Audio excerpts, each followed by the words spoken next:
안녕하세요. 사연에 빠지다의 DJ 민영입니다. 시원한 사이다 사연 들으시면서 통쾌한 기분 느끼고 싶으신 분들을 위해 오늘의 사연 준비했습니다. 오늘도 두 가지의 사연이 준비되어 있고요. 그럼 첫 번째 사연부터 함께 만나볼게요.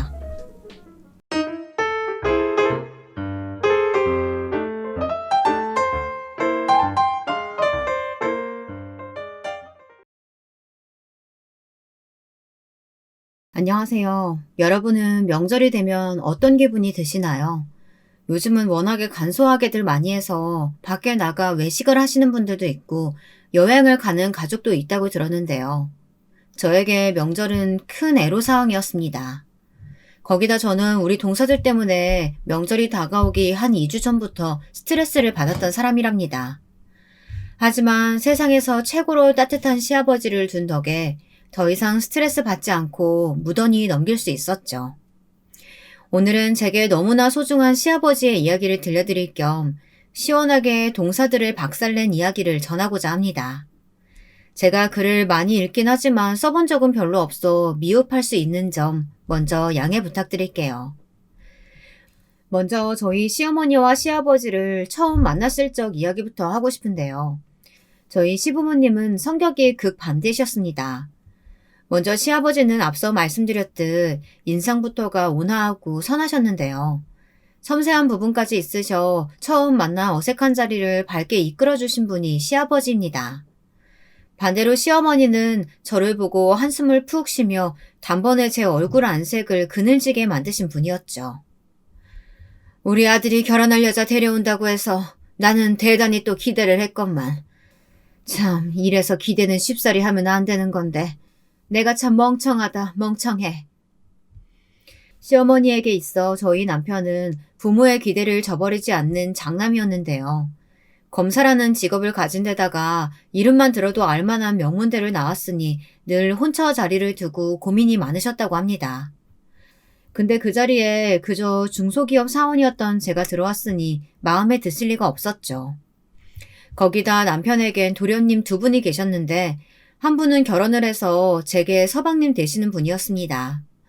서방님 역시 남편을 따라 검사가 되었고 결혼한 동서 역시 변호사였어요. 여기에 시아버님 역시 판사로 재직하고 계셨으니 한마디로 사자를 달고 있는 집안이었던 거죠. 시어머니와 저를 제외하고요. 시어머니는 보자마자 안면을 확 찡그리시곤 절 쳐다도 보지 않으셨습니다. 당신 며느라가 될 아이 앞에서 왜 그래? 내가 그러지 말라고 몇 번 얘기했잖아. 아가, 미안하다. 잘못한 건 시어머니지만 시아버지가 나서 정작 사과를 하시며 제 마음을 달래주셨어요. 아까 시애미가 한 말로 마음 많이 상했지? 저 양반이 장남인 진영이 싸고 도는 경향이 있어. 아주 어릴 때부터 그랬지. 자식이라면 눈이 뒤집혀서는. 아휴, 아까는 내가 다 민망하고 미안하더구나. 너무 마음 상하지 않길 바란다. 난 네가 이 집 식구로 들어와서 너무 반갑고 좋구나. 처음엔 존댓말을 쓰시다 말을 놓아도 되냐 물으시곤 나중에 이렇게 친정아버지처럼 따스하게 말씀해 주시는데 괜히 울컥하더라고요. 저는 친정이랄 게 거의 없었어요. 그것도 시어머니가 절 마음에 안 들어 하시는데 큰 부분을 차지했는데요. 여기서 거의란 애매한 표현을 쓴 건 저조차도 있다고 해야 할지 없다고 해야 할지 헷갈릴 때가 있어 그렇답니다. 그러니까 저희 아버지는 저를 어렸을 적 열심히 키우시다 암으로 일찍이 돌아가셨고요. 어머니는 저를 외할머니 댁에 맡기시고 사라지셨습니다. 언니가 한 명 있는데 아주 간간히 연락을 하는 사이고요. 자매의 정이랄 것도 없는 사이요. 그러니 가족의 정, 가족의 울타리 이런 단어와는 아주 거리가 먼 삶을 살아왔는데 시아버지를 보니 오래전 돌아가신 친정아버지 생각이 나더라고요. 어렸을 때 돌아가시는 바람에 이제는 얼굴도 흐릿하지만 문득 겹쳐져서 보여졌습니다. 시어머니께서는 남편에게 약간 눌려 계신 탓에 결혼 반대를 외치진 못하셨지만 줄곧 저를 마음에 들어하지 않으셨어요. 제사 준비, 명절 준비, 생일 준비, 맏며느리란 이유로 이 모든 준비를 제게 많이 맡기셨고요. 그리고 동서와 저를 대놓고 편애하셨답니다. 사실 다른 것보다 전 이게 참 서러웠네요. 어떻게 같은 며느리를 두고 그렇게 사람을 대놓고 무안 주고 차별하실 수가 있을까요?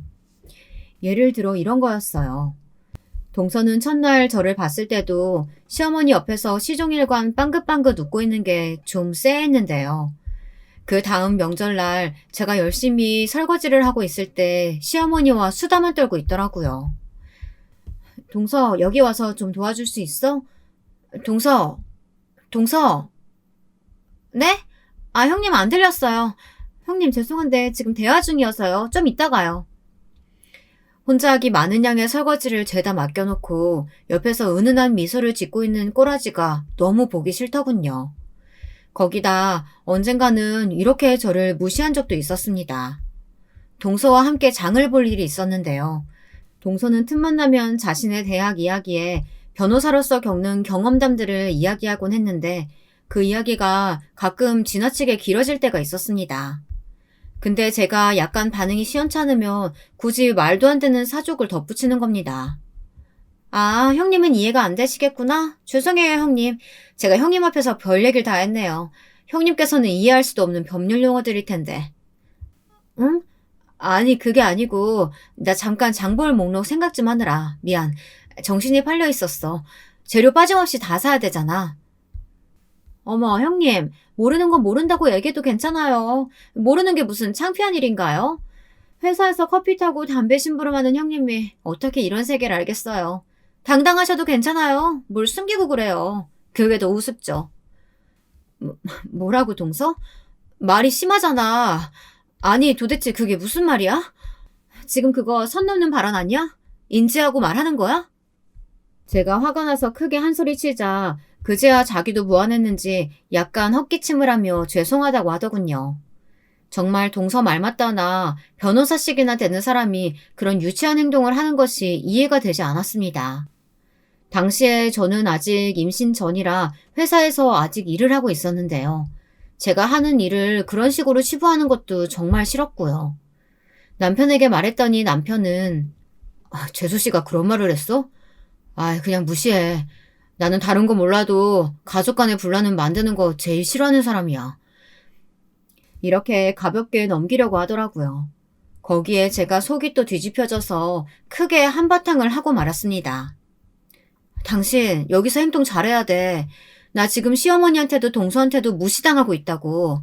잘난 사람 많은 집안에 혼자 고졸해 그저 그런 회사 다닌다는 이유로 폄하당하고 있다고. 당신 아내가 그런 취급 당하는데 아무 생각도 안 들어 정말로? 제가 엉엉 울며 이렇게 말하자 남편도 상황의 심각성을 알았는지 약간 움찔하는 듯 알겠다고 서방님을 통해 말을 전하겠다고 하더라고요. 다행히 남편이 어떻게 말했는지 모르겠지만 그 뒤 동서의 행동은 전보단 덜 날뛰게 되었습니다. 그리고 나름대로 남편과 제가 평화롭게 부부 생활을 보내던 어느 날 경사가 생겼죠. 바로 아기가 생긴 거예요. 저희를 찾아온 아기는 남자아이였는데요. 사실 저는 딸을 갖고 싶었기에 조금 아쉬웠지만 그래도 내 자식이니 소중히 키우리라 다짐했습니다. 출산이란 힘든 과정까지 견뎌내어 한 생명을 세상에 내놓았습니다. 그렇게 태어난 자식은 정말 눈에 넣어도 안 아프단 말이 뭔 말인지 알게 하더라고요. 너무 이쁘고 귀해서 힘들지만 힘든 줄도 모르고 키웠습니다. 힘든 만큼 행복도 컸거든요. 아마 자식이 있는 구독자 여러분들도 이 기분을 아실 겁니다. 무엇이든 다 주고 싶은 마음, 열을 줘도 하나가 모자랄까 전전긍긍하게 되는 마음. 엄마가 되는 순간 내 이름은 버리고 오로지 내 자식 하나만 바라보게 되는 그런 마음이 제게도 찾아오더라고요.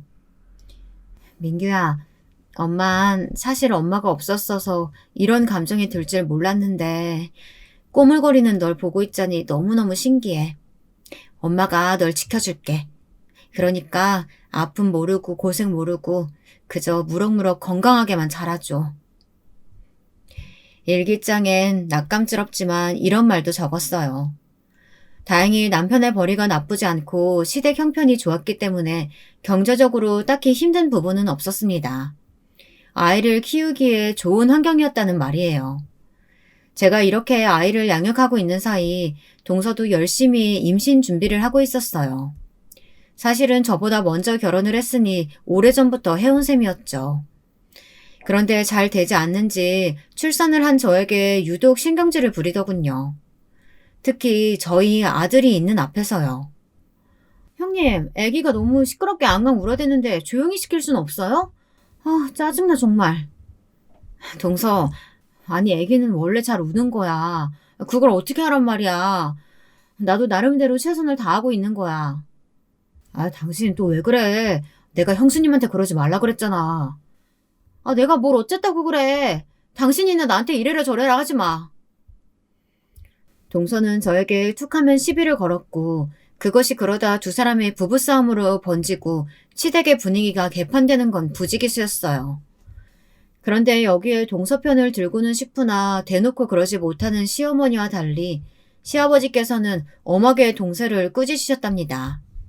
동서가 하는 행동은 엄연히 잘못된 것이고 손윗사람인 저에게 예의가 아니라는 것을요. 네가 아이 갖지 못해 힘들어하는 건 알겠다만 그렇다고 그걸 다른 사람에게 그 화를 풀어서야 되겠니? 아가, 네가 현명하다면 조금만 생각을 해봐라. 다음에 이런 모습 보이지 않길 바란다. 네, 알겠습니다. 아버님, 죄송해요. 동서 역시 시아버지 앞에선 꼬랑지를 내렸죠. 지금 되짚어봐도 언제건 현명하신 시아버지셨답니다. 전 아버님이 감사했고 또 영웅처럼 느껴졌어요. 달리 제 마음을 표현할 방법이 없어 고민하다 시아버지가 자신만의 서재에 앉아 커피 한 잔과 함께 집중하고 책을 보고 계실 때 남몰래 그런 아버님 서재에 책 한 권과 커피 한 잔을 놓고 가기도 했어요. 그렇게라도 고마움을 표현하고 싶었답니다. 지금 생각하면 이런 기억들이 참 애틋하고 그립네요. 아무쪼록 이렇듯 집안에 기강을 잡아주시던 시아버지가 있으니 참 다행이었는데요. 그러다 어느 날 집안에 경사라고 해야 할지 모를 일이 생겼습니다. 바로 장가를 못 드시던 막내 도련님이 드디어 장가를 가게 된 겁니다. 막내 도련님은 형들의 전철을 비스무리 밟아 법대를 졸업하고 이제 막 신입 변호사의 길을 들어서신 분이었는데요. 성격이 뭐랄까 독특하셨습니다. 일단 고집이나 주관이 굉장히 강한 편이었고 여자 보는 눈도 상당히 높았어요. 대화를 하다 보니 이런 것들을 자연스레 알 수 있었죠. 그랬기에 과연 어떤 여자를 데려올까 상당히 기대도 되고 염려도 되었는데요. 안녕하세요, 어머님, 아버님. 어머, 드디어 왔구나. 외국에 있다 오느라 힘들었을 텐데 시차 적응은 됐어요? 네, 하루 쉬었더니 완전히 적응되더라고요. 안녕하세요, 형님, 아주버님. 네, 어서 와요. 처음 본 막내 동서의 인상은 사람이 무척 야무지고 똑부러진 느낌이었어요. 누가 봐도 나 공부 많이 했네 하는 태도가 절로 나더라고요. 미국의 유명 대학교에서 교육학 쪽 박사학위를 따고 휴양차 놀러 온 한국에서 도련님을 만나 인연이 이어지게 되었다고 하던데 은색태의 안경을 낀 모습이 굉장히 지적해 보였습니다. 다만 조금 걱정되었던 것이 있다면 혹시나 둘째 동서와 쿵짝이 맞아 저를 뒷담화하진 않을까 하는 것이었죠. 그때까지도 둘째 동서는 임신을 하지 못하고 있었고 호시탐탐 저의 약점을 잡아 공격할 기회만 노리고 있었으니까요. 막내 동서는 시어머니와 대화를 나누는 속에서 차분하게 태도를 유지했습니다. 시어머니께서 노골적으로 물어보시는 이야기에도 말이죠. 그러니까 부친께서는 큰 사업체 운영하고 계시고 어머니께서는 동네에서 취미삼아 꽃집을 운영하신다고? 세상에나 너무 아름답네. 나는 이게 왜 이렇게 아름답게 느껴질까 몰라? 감사합니다, 어머니. 근데 우리 아들한테 듣기론 우리 예비 사돈께서 건물도 꽤나 갖고 계시다고 하던데 그것도 사실인가? 불편하면 대답 안 해도 돼요. 그냥 궁금해서 물어보는 거니까. 네, 맞아요, 어머님. 서울에 2개, 경기도 쪽에 2개 정도 있어요. 어머, 세상에. 그렇구나. 맞구나. 참 이 대목에선 저도 얼굴이 붉어졌는데요. 시댁 집안이 못 사는 집안도 아니고 왜 저렇게 돈을 밝히시는 건지 저렇게 노골적으로 물어보실 것까지는 없나 싶은데 도통 모르겠더군요. 시아버지께서도 약간 인상을 찡그리시는 게 보였습니다. 그런데 을증을 알 수 없는 시종일관 차가운 표정을 하고 있는 막내 동서에게서 저는 이때 약간 촉을 느꼈는데요. 아마 이건 저만 느꼈던 것 같습니다. 돌아오는 길 남편에게 물었더니 남편은 제가 허튼 소리를 한다고 치부하더라고요. 아니, 막내 동서 차분해서 좋긴 한데 사람이 약간 뭐랄까 조금 냉정해 보이지 않아? 차갑달까? 살짝 무섭기도 하고. 당신은 오지랖이 상당해. 아니, 한 번 보고 어떻게 사람을 쭉 파악해. 그 오지랖 좀 고쳐. 그게 아니고 내가 본 게 있어서 그렇단 말이야. 둘째 동서가 아까 자기 학교 어디 나왔냐고 말하면서 막내 동서 학교도 자기가 가고 싶었다고 하는데 살짝 비웃더라니까. 니까짓 게 어떻게 여기로 오냐 이런 표정으로. 당신은 못 봐서 모르는 거야. 아무튼 나 봤어 그 표정. 저는 분명히 보았습니다. 당시 막내 동서의 입꼬리가 슬그머니 올라가며 웃음을 참으려는 그 표정. 거기에 둘째 동서도 기분이 나빴는지 금세 풀이 죽었고요. 이후 펼쳐지는 전개는 정말 기가 막혔습니다. 이건 거의 한편의 막장 드라마나 다름없었어요. 막내 동서가 호화로운 결혼식을 올린 후 저희 시댁 사람이 되었을 때 저를 그렇게 무시하던 둘째 동서와 마찰이 일어나게 된 겁니다. 둘째 동서는 막내 동서에게 다가가기 위해 나름대로 친화력을 발휘한 게 틀림없었습니다.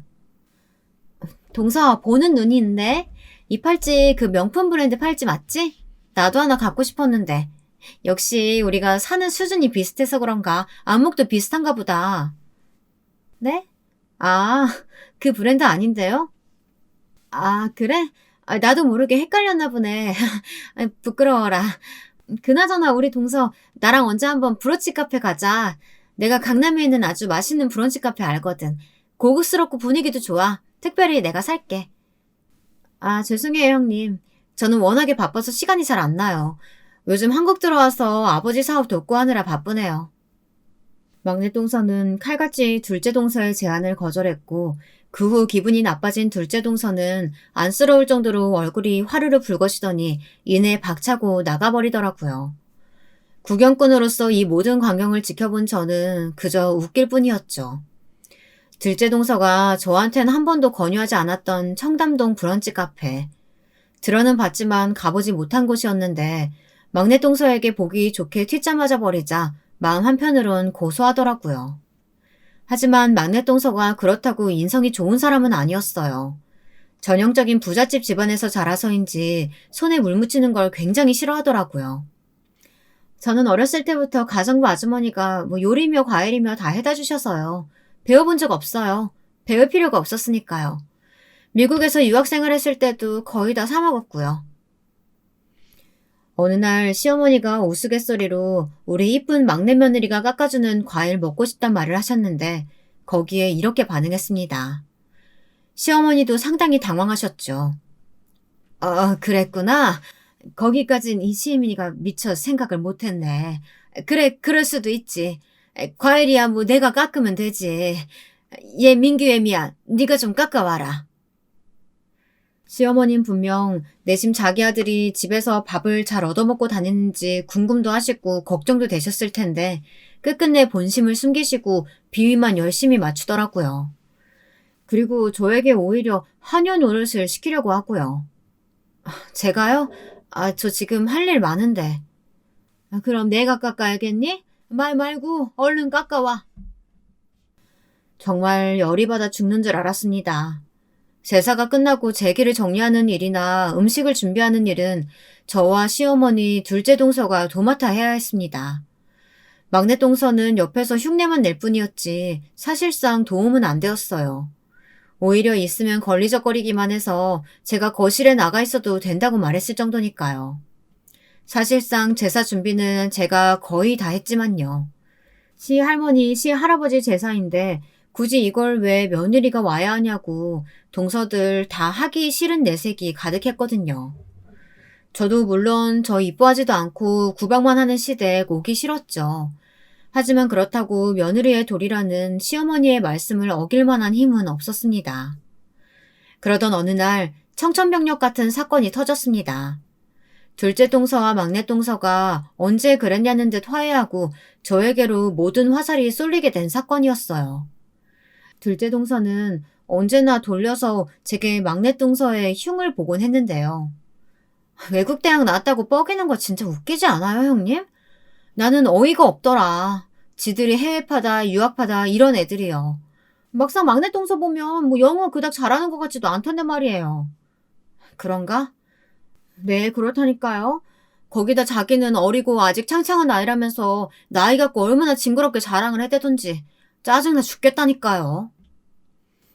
막내 동서의 나이가 어린 것, 이것도 둘째 동서의 눈엔 거슬리는 것이었습니다. 둘째 동서는 전부터 피부과 시술이며 이런 것들에 유독 관심이 많았는데요. 주름 하나 없이 팽팽한 막내 동서의 얼굴이 보기 싫었는지 얼굴이 천박하게 생겼다며 온갖 욕을 해대더라고요. 그러다 어느 날 막내 동서가 이것을 들은 거예요. 두 사람은 바로 머리채 붙잡고 싸웠습니다. 저도 이 난리를 떠올리면 상상이 안 가지만 정말 성인 여자 두 명이서 그것도 배웠다 할 만큼 배운 사람들이 누가 뭐라 할 것 없이 머리채를 잡더라고요. 막내 동서도 나름대로 쌓인 게 있었던 모양이었습니다.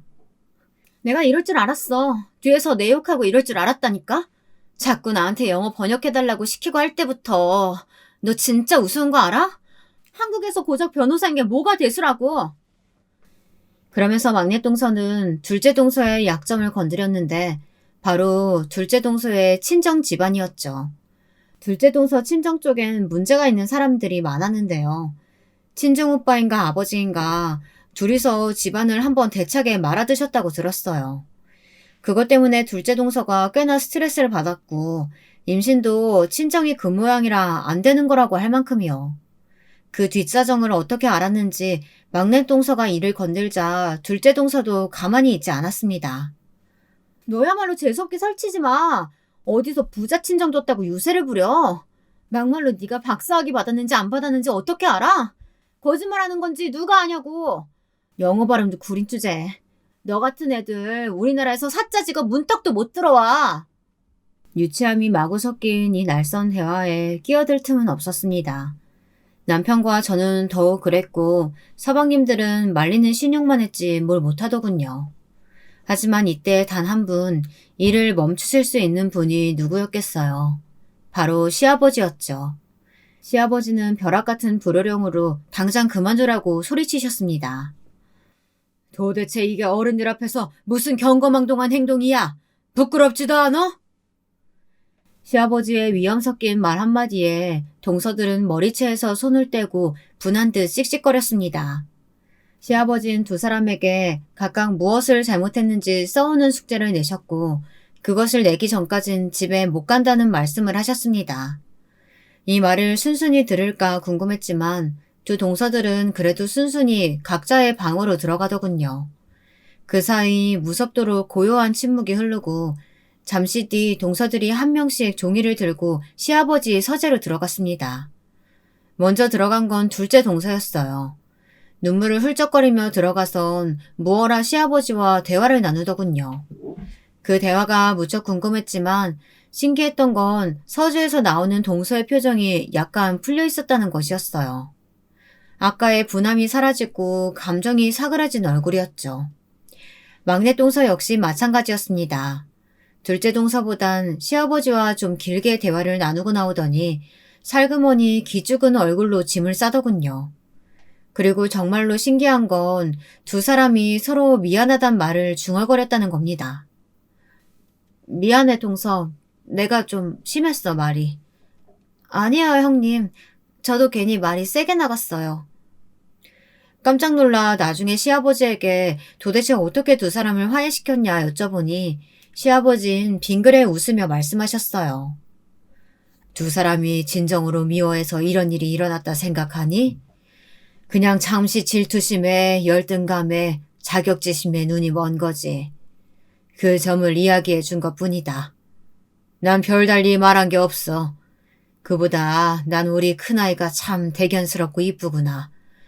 며느리라고 들어온 아이들이 하나같이 저렇게 눈이 돌아가 있는데 너만 중심을 잘 잡고 있잖니. 내가 고마움이 크다. 이때 아버님의 말에 어깨가 으쓱해졌네요. 하지만 말씀드렸다시피 이렇게 화해한 두 동서가 저를 공격하기 시작한 건 슬프고 가슴 아픈 소식이 들려오면서였습니다. 시아버지가 그만 법정에서 쓰러져 병원으로 이송 중이란 연락을 받았습니다. 들어보니 시아버지는 이미 암이 진행된 후였고 당장의 수술이 필요한 상황이었어요. 여보, 어떡해. 우리 아버님. 제발 수술 잘 돼야 될 텐데. 병원 안 마련된 공간 안에서 얼마나 하나님을 외쳤는지 모릅니다. 부디 잘 되게 해달라고 빌고 또 빌었어요. 기도가 통한 건지 하늘이 아직 때가 아니라 판단한 건지 수술은 다행히 잘 끝났습니다. 문제는 그 다음이었어요. 시어머니는 시아버지의 간호를 하실 만한 컨디션이 아니라며 저희 며느리들에게 간호를 미루시더라고요. 그래, 간호는 정성이라고 간병인 들인다고 해도 며느리들이 함께하는 게 맞겠는데 사실상 둘째 아가는 중대한 일 하느라 바쁠 거고 셋째 아가도 사돈어른 회사 돕느라 바쁠 테지. 그러면 첫째 며느리 네가 와서 좀 돌보면 되겠구나. 네? 제가요? 물론 가정주부인 제가 일하는 그들보다 시간이 더 남을 수 있겠죠. 하지만 둘째 동서는 아기도 없었고 셋째 동서에게도 없는 아기가 제겐 있잖아요. 돌봐야 할 아이 말이죠. 거기다 저는 당시 둘째를 임신 중이었습니다. 그런데도 시어머니는 제게 병간호를 떠맡기시더라고요. 여기엔 동서들의 만장일치도 한몫했습니다. 그럼요. 당연히 형님이 하셔야죠. 저희는 바빠서 이런 거 못해요. 동서도 그렇지? 요즘 아버지 회사 바쁘다고 했잖아. 네, 인사병권 때문에 몸이 10개라도 모자라요. 형님은 가정주부시고 시아버지와 각별한 사이였으니까 형님이 하는 게 맞다고 보여져요. 맞아. 아버님이 형님을 좀 아끼셨어? 얼마나 아끼셨어? 아버님도 형님이어야 안심할 거야. 형님, 우리 아버님 잘 좀 부탁드려요. 동서들이 얄밉게 한마디씩 하는 동안 서방님들은 꿀먹은 벙어리로 눈치만 살피었고 저희 남편은 그냥 하라는 식으로 말하더군요. 거기에 제가 열이 또 받았죠. 당신은 어떻게 매번 나한테 턱턱 쉽게 맡길 수가 있어? 당신은 아버님 간호 신경 써줄 생각도 없으면서 말이야. 육아도 그렇고 나 정말 너무 섭섭하고 서운해. 내가 하기 싫다는 게 아니야. 당신이 아버님 밥만 닮았어 봐. 내가 이런 소리 하나. 너야말로 말 조심해. 그럼 며느리가 돼서 시아버지 간호하는 게 당연한 거지. 그럼 누가 해야 하는 거냐? 맏며느리면 이것도 당연히 해야 하는 의무 중 하나야.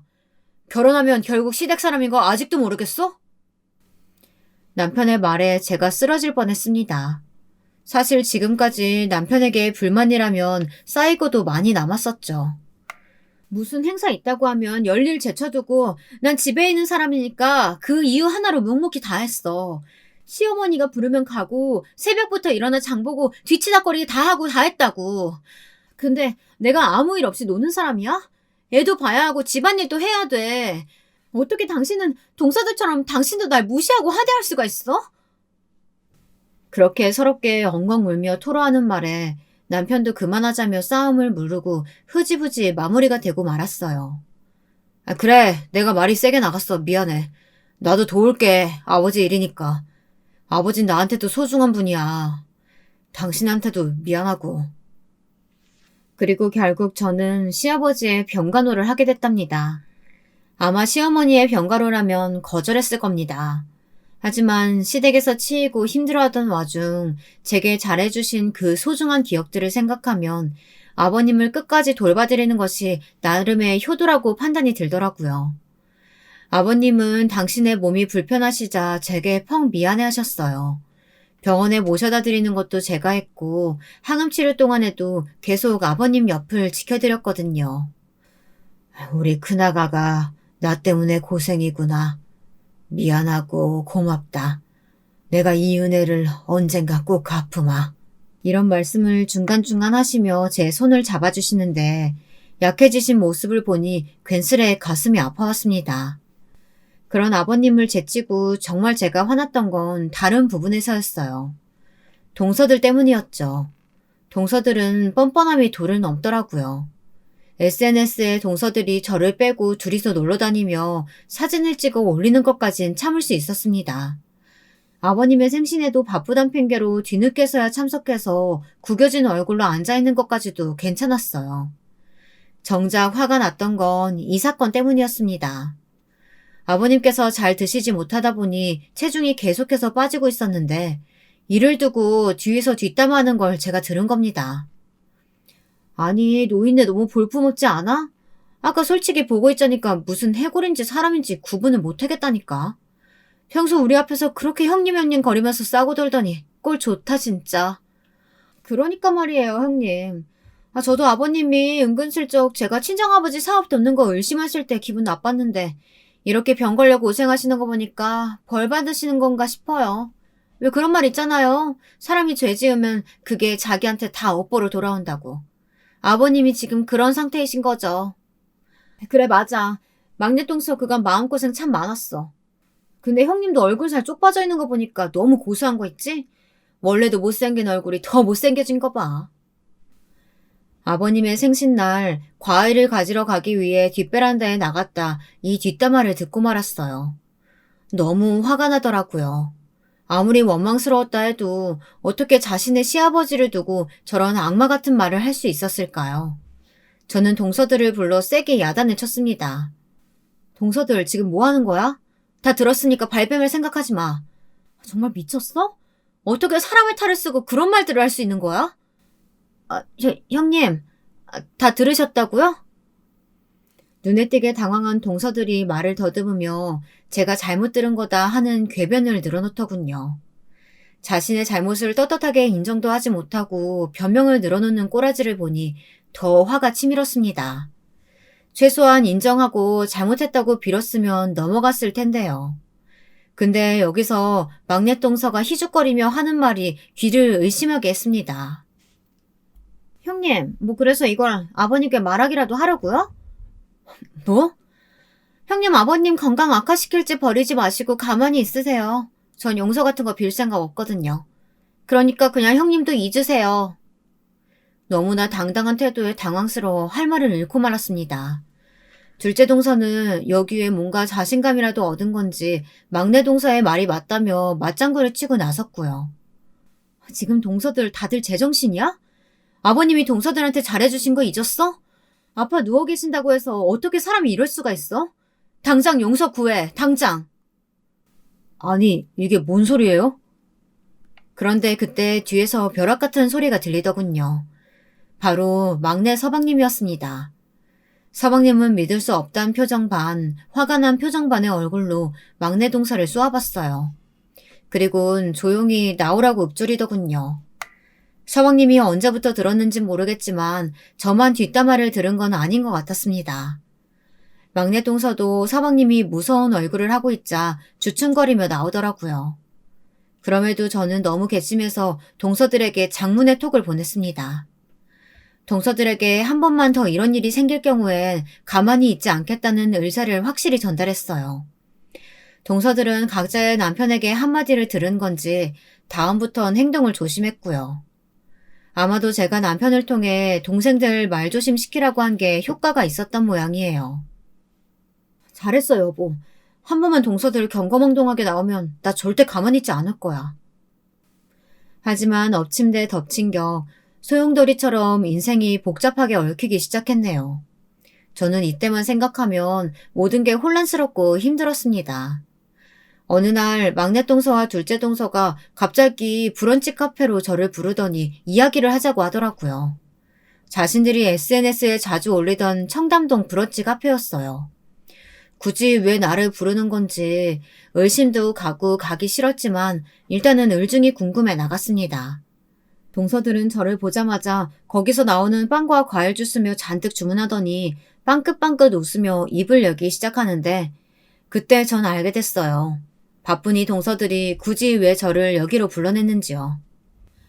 어머, 우리 형님 오늘 광 좀 내고 오셨나 봐요? 예쁘네요. 형님 머리 새로 하셨어요? 동네 미용실에서 하셨어요? 그랬는데. 고마워. 근데 왜 불렀어? 그냥요. 여기 근처에도 좋은 미용실 있는데 제가 좋아하는 곳이에요. 오늘 저희도 친히 만나러 나와주시고 고마우니까 제가 그 미용실 소개시켜드릴게요. 두피 케어도 받으시고 마사지도 받으러 가요. 형님은 그런 거 별로 못 가보셨을 거 아니에요. 동서, 마음은 고마운데 괜찮아. 나도 두피 케어 받고 다녀. 그런 싸구려 동네 미용실이랑은 질적으로 다르다니까요. 거긴 제가 원장님이 하는 곳이라서 쓰는 제품도 성격도 달라요. 그렇지, 막내 동서? 맞아요, 큰형님. 큰형님도 관리라는 걸 좀 하셔야 되잖아요. 이제 민규 학교 들어가면 민규 친구 학부모들도 만나고 다니실 텐데 다른 사람 시선이나 이목도 신경 쓰셔야죠. 막내 동서와 둘째 동서가 합이 맞아 이런 말들을 늘어놓고 있는데 그때야 짐작이 되었어요. 아, 지금 저들이 남편에게 당한 것들을 나한테 화풀이하고 있구나. 거기다 브런치 카페에서도 저들만 쏙 나가버려 계산도 저에게 시키더라고요. 그러고는 갑자기 불어로 말을 하더라고요. 물론 제가 알아들을 거라고는 생각도 못하고 마구잡이로 말하는데 웃겼습니다. 한국말로 옮기자면 대강 이런 내용이었어요. 형님 저 브런치 카페 비용도 벌벌 떨면서 냈겠지? 하여튼 여자가 능력이 없으면 일해서 안 돼. 너무 불쌍하지 않아? 그러니까요. 저야 해외여행도 많이 다니고 형님도 똑똑하신 분이니 이렇게 불어로 이야기해도 대화가 통하지만 가만 보면 큰형님은 너무 수준이 떨어져요. 집에 처박혀 있는 꼴이 불쌍하다니까요? 불어를 알아들을 거라고는 상상도 못하고 짓거려댄 거였겠죠. 저는 일부러 아무 말 없이 계산도 했고 못 들은 척 동서들이 하자는 대로 마사지 샵도 갔습니다. 일부러 비싼 곳을 검색해서 풀코스로 관리를 받았습니다. 그리고 마지막에 계산할 때 이거 동서들이 사는 거지? 난 집에서 애만 보느라 돈이 별로 없어. 한마디 던지고 나와버렸죠. 동서들이 은근히 열받은 표정으로 마사지샵에서 걸어 나오는 걸 보곤 속으로 웃었습니다. 이때만큼은 더 이상 예의고 뭐고 갖추고 싶지 않았습니다. 그리고 일부러 저는 불어로 이야기했어요. 동서들은 다른 사람 시선 퍽이나 신경 써서 그러고 다니나 봐? 매일 명품샵 가는 거 지루하지도 않아? 아, 둘째 동서는 아직 애가 없어서 철이 안 들었나 봐. 막내 동서는 나이가 어려서 그런가? 근데 그 나이면 이제 어리다고 말할 수 없는 나이인데. 막내 동서는 돈 많고 시간 많으면 보톡스나 맞으러 다녀. 하도 인상 쓰고 다니니까 미간에 주름 잡혔잖아. 뭐라고요? 형님, 지금 감히 누구한테... 그리고 어떻게 형님이 불어를 하세요? 무식한 형님이. 무식하긴 누구 보고 무식하다는 거야. 상대방에 대한 예의나 존중 하나 없이 뒷담화하는 니들이 진짜 무식한 사람이야. 알아? 어이없어. 동서 두 명은 제가 불어를 유창하게 하는 모습에 할 말을 잃더라고요. 저는 유유히 뒤돌아 집으로 왔습니다.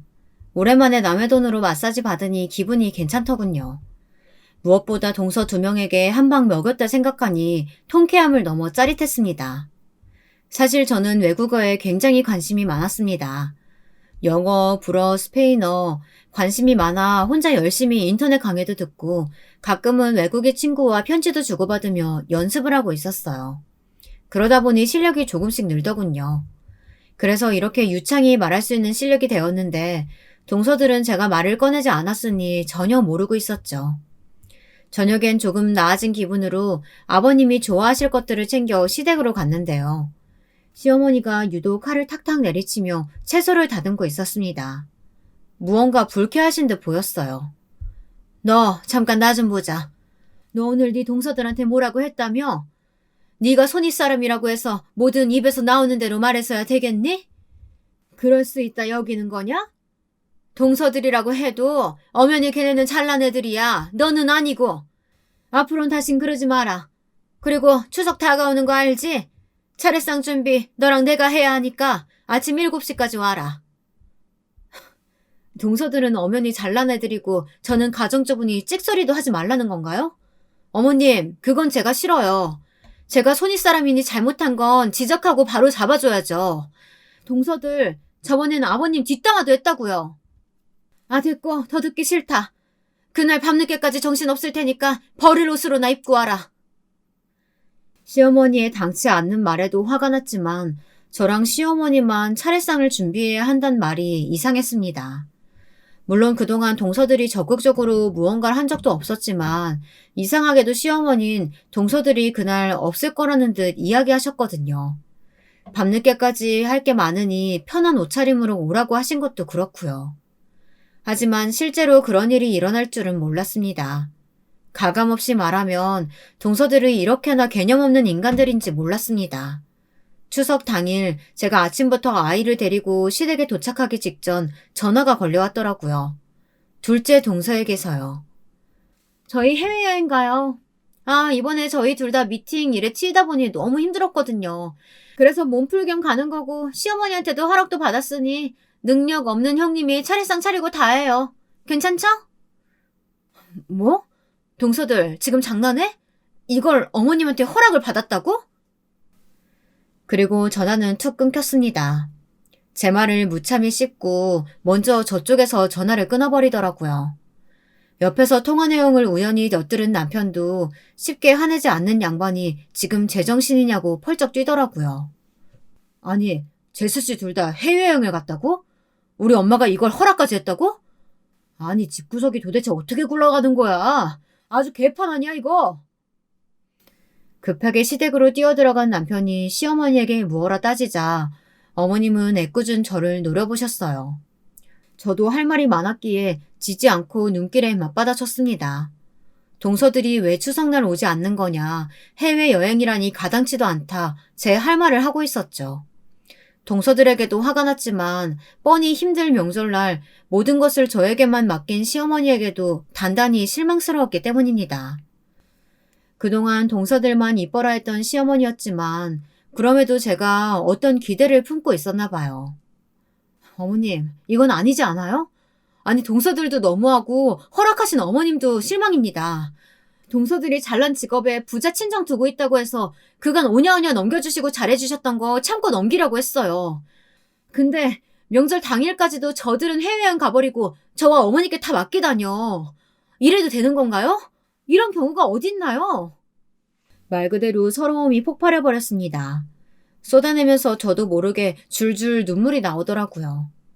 얼굴을 가득 적시고 있는지도 모르고 말을 퍼붓는데 그러던 그때 편찮으신 시아버지께서 나오시더니 이게 도대체 무슨 일이냐고 묻더라고요. 아마도 대화 내용을 들으신 듯 했습니다. 이상하게 시아버지 얼굴을 보니 마치 돌아가신 친정아버지 얼굴을 본 듯 더 울음이 나오는 거 있죠. 아버님은 조용히 어딘가 끓어오르신 얼굴로 어머님을 보다 서로 차분해진 뒤에 다시 이야기를 하자고 하셨어요. 그날 밤 서재에서 아버님과 저 둘만이 대화를 하게 됐죠. 저는 그간 동서들에게 당한 것들을 이야기하게 되었고 아버님은 제 이야기를 가만히 들으셨습니다. 그러다 갑자기 서랍에서 무언가를 꺼내 쥐어주시더라고요. 이걸로 네 동서들 싹 다 밟아버려. 그 나쁜 것들. 평소 점잖으신 아버님 입에서 나온 다소 거친 말투에 약간 놀라워하던 것도 잠시 전 봉투 안에 도대체 무엇이 들었는지 궁금했습니다. 도대체 무엇이길래 동서들을 밟을 수 있다는 걸까요? 저는 조심스레 봉투 안을 열어보았고 그만 기겁한 얼굴로 아버님의 얼굴을 보았습니다. 아버님, 어떻게 이걸 다 가지고 계셨던 거예요? 언제부터요? 네, 언젠가 몸 다 회복하면 폭로하려고 했다. 근데 아직은 때가 아닌 것 같아 묵혀두고만 있었지. 내가 아니라 네가 쓰는 게 좋을 것 같다. 그걸로 찍소리 못하게 단단히 정신 차리게 해줘라. 저는 조용히 고개를 끄덕였습니다. 그리고 추석 연휴가 끝난 후 동서들을 모두 저희 집으로 불렀죠. 해외여행에서 가 돌아온 동서들은 바캉스 룩에 선글라스를 걸치며 들어오더군요. 그리고선 대단히 선심 쓴다는 듯이 형님 생각나 샀어요 하며 쇼핑백 하나를 던지는데 안을 볼 것도 없었습니다. 전 그 쇼핑백을 당장에 던져버렸죠. 쇼핑백을 바닥에 퍽 소리 나게 던져버리자 놀란 동서 두 명이 뭐하는 짓이냐 화를 내더군요. 이게 얼마나 비싼 건지 알아요? 형님이 어디 마트 가서 일하면 꼬박 일주일은 해야 살 수 있는 귀걸이라고요. 미쳤나봐 진짜. 귀도 안 들었는데 귀걸이? 환불 못해서 나한테 던지는 건가 봐 동서? 됐고 오늘 동서들 부른 이유는 이것 때문이야. 특별히 동서들 위해 준비했는데 마음에 들지 모르겠네. 열어봐. 뭐 얼마나 대단한 걸 준비하셨는지. 그래요. 한번 보죠. 봉투도 이딴 싸구려 봉투에 우리 취향 무시하는 거야, 뭐야. 두 동서들은 봉투 안을 열면서도 궁시렁댔습니다. 그리고 봉투 안을 열어 쏟아지는 사진들을 보자마자 그만 둘 다 입을 틀어막고 말았죠. 그도 그럴 것이 그 안엔 동서들의 추악한 비밀이 담겨 있었기 때문입니다. 바로 제게 무릎부터 꿇는 둘째 동서는 제발 아무에게도 말하지 말아달라고 빌더군요. 특히 남편에겐 절대 안 된다면서요. 막내 동서 역시 납작 엎드려 제 발목을 붙잡았습니다. 둘째 동서는 사무실 직원하고 그것도 유부남이랑 바람피면서 그걸 일한다고 말하고 다녔나 봐? 바람피는 게 일이 될 수 있나? 바람은, 불륜은 인간이 하면 안 될 일이야. 또 우리 막내 동서는 미국 대학 나온 게 거짓말이었네? 대학 속이고 결혼한 거 서방님은 전혀 모르시는 것 같던데. 형님, 정말 딱 한 번 만난 남자예요. 정말이에요. 정말 말하시면 안 돼요. 제 평판 완전 망가진다고요. 저 이혼소송 전문 변호사예요. 제 커리어가 이렇게 틀어지면 안 돼요. 저는 친정도 가난해서 다 끝나는 거라고요. 딱 한 번? 아니던데? 수년을 만나왔잖아. 둘째 서방님은 동서몸에 문제 있어서 임신 안 되는 것도 이해하고 넘어갔는데 이 사실 아시면 결혼 생활 유지하기는 힘들겠어. 그치? 형님, 정말 죄송해요. 정말 제가 더 잘못했어요. 둘째 동서는 안 된다며 계속해서 빌었고 막내 동서는 옆에서 벌벌 떨고만 있었습니다. 자신이 미국 대학 나왔다는 걸로 꽤나 거들먹거리고 다녔을 텐데 제가 이 사실을 알고 있으니 무서웠겠죠. 근데 막내 동서는 우습게도 저에게 이런 제안을 했습니다. 돈을 줄 테니 입을 다물어 달라고요. 돈으로 모든 것을 해결하려는 태도가 기가 막혔습니다. 지금까지 막내 동서가 살아온 세상은 그랬을지 모르겠죠. 하지만 저는 그럴 의사가 전혀 없었어요. 동서들 하는 거 봐서 결정할게. 지금부터 열심히 해봐. 제가 여유롭게 웃으며 말하자 동서들은 그날로부터 제 집을 드나들며 선물 공세부터 시작해 장문의 카톡, 편지, 온갖 것들을 다 했습니다. 무슨 일인지 모르는 남편은 영문을 몰라 했죠. 진심으로 하는 사과도 아닌 그저 자기 처지를 모면하기 위한 말이 담긴 편지는 쭉쭉 찢어도 계속되었습니다. 그러던 어느 날 아버님이 저를 부르시더라고요. 어떻게 되어가고 있냐는 질문에 사실대로 전달드렸더니 시아버지는 흡족히 웃으셨습니다. 그래, 그걸로 네 기분이 풀렸다면 다행이다. 내가 너한테 어떻게 은혜를 갚을까 생각했는데 진즉 조사하고 모아두길 잘한 것 같구나. 그러면서 시아버지는 동서들의 뒷조사를 하게 된 계기를 말씀해 주셨습니다. 시아버지는 생각보다 많은 것들을 꿰뚫어보고 계시더라고요. 동서들이 앞에선 천사표 며느리 흉내를 낸다 해도 뒤에선 얼마나 방탕한 짓들을 하고 돌아다니는지 말입니다. 그 해안에 놀랐죠. 그리고 아버님은 저에게 한 가지 더 큰 행복을 선물하시겠다고 하셨는데요. 네가 외국어에 관심이 많다지? 이 돈으로 학원을 한번 차려보거라. 내 생각엔 아주 잘할 것 같다. 요즘은 성인들도 외국어에 관심이 많지 않니? 진영이가 그러더구나. 네가 누군가 가르치는 거에 관심 많다고. 사업을 해도 좋고 뭐든 네가 하고 싶은 꿈 펼쳐보거라. 이것은 엄청난 선물이었답니다. 아버님께선 본인의 노후 자금이 넉넉하니 저에게 선물을 하고 싶다고 돌아올 제 생일을 맞아 무려 3억이란 큰 돈을 주시었답니다. 너무나 감사하죠. 엉엉 목 놓아 울었답니다. 이제 아이도 크고 있겠다 제 일을 하고 싶었는데 사실상 경력도 단절되었고 일하기 쉽지 않은 처지에 있었거든요. 인터넷으로 무엇을 하면 좋을까 찾아보고 있었는데 남편이 이를 기특하게 아버님께 전달한 모양이었습니다. 감사합니다, 아버님. 정말 감사합니다. 감사하다는 말을 수없이 되뇌이며 눈물을 뚝뚝 흘리자 손수 닦아주신 시아버지. 아마도 하늘에 계신 친정아버지가 제게 주신 선물이 아닐까 싶었네요. 딸 사는 처지가 안쓰러워 내려주신 선물이요. 여기까지가 제 사연입니다.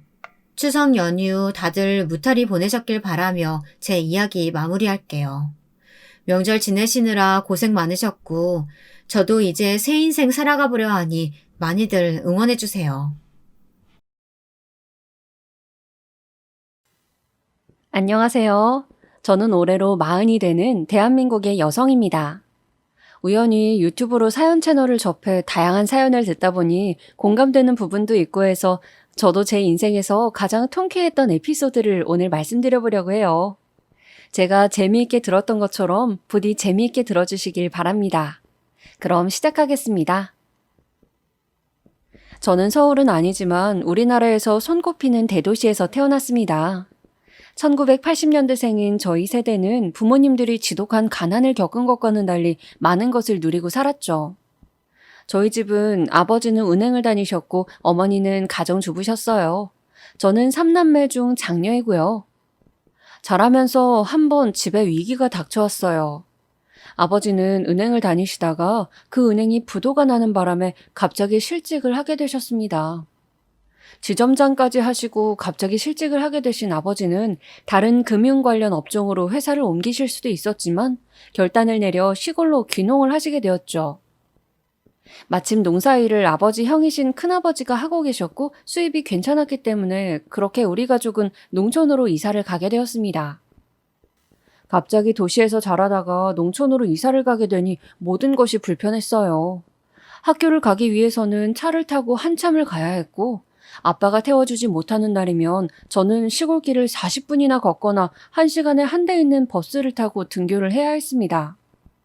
당연히 학원을 다니는 것도 힘들었습니다. 그런데 어머니가 공부를 많이 하신 분이어서 다행히 집에는 벽마다 책장이 있었고 책이 정말 많이 있었어요. 시골이라 할 일도 없고 해서 아빠 농사일을 돕는 것이 아니면 집에 굴러다니는 책을 읽다 보니 우리 3남매는 모두 괜찮은 대학을 가게 되었죠. 우리 집에 그렇게 책이 많았던 이유는 어머니 때문이었습니다. 엄청난 독서광이었던 어머니는 가정주부로 지내셨지만 서울대 국문과를 졸업하신 분이었거든요. 나중에 어떻게 서울대를 갔냐고 어머니에게 공부 비결에 대해 물어보자 어머니께서는 그저 어릴 적부터 책을 좋아했다고 웃으며 말씀하시곤 하셨었죠. 그런데 왜인지는 몰라도 어머니는 자신의 학벌을 밝히는 것을 그닥 좋아하지 않으셨어요. 서울대를 나왔다 하면 사람들의 선입견이 강해지고 또 너무 높게 보거나 혹은 서울대 나왔는데 저것밖에 못하냐는 식의 비아냥을 많이 들어봤다는 것이 이유였죠. 그리고 어머니 자신을 너무 서울대라는 학벌로만 사람들이 바라보기를 원하지 않는다고도 하셨죠. 저는 자라면서 어머니의 말씀이 좀 이해가 안 됐어요. 좋은 대학을 나왔다는 것은 굉장히 자랑할 만한 일 같은데 왜 굳이 숨기시는 건지 말이에요. 여러분은 어떻게 생각하시나요? 서울대 나온 게 감출 일인가요?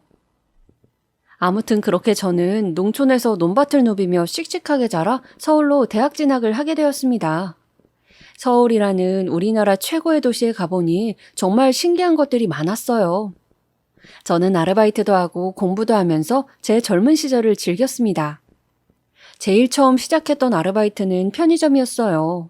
2달 일하고 나니 점장이 자신의 조카가 일해야 한다면서 저를 쫓아내더군요. 억울했지만 이것도 사회생활이려니 하고 다시 프랜차이즈 빵집 아르바이트를 구했습니다. 빵에 이름을 외우고 하루 종일 서 있고 화장실도 눈치 보며 다녀와야 하는 일이 힘들었지만 열심히 일해서 번 돈 50만 원이 처음 통장에 들어온 것을 본 순간 너무 기뻤습니다. 그렇게 저는 대학 다니랴 아르바이트 하랴 바쁜 20대를 보냈어요. 그리고 27살이 되던 해 전공을 살려서 제약회사에 취직을 했습니다. 복지나 처우가 좋은 외국계 제약회사였어요.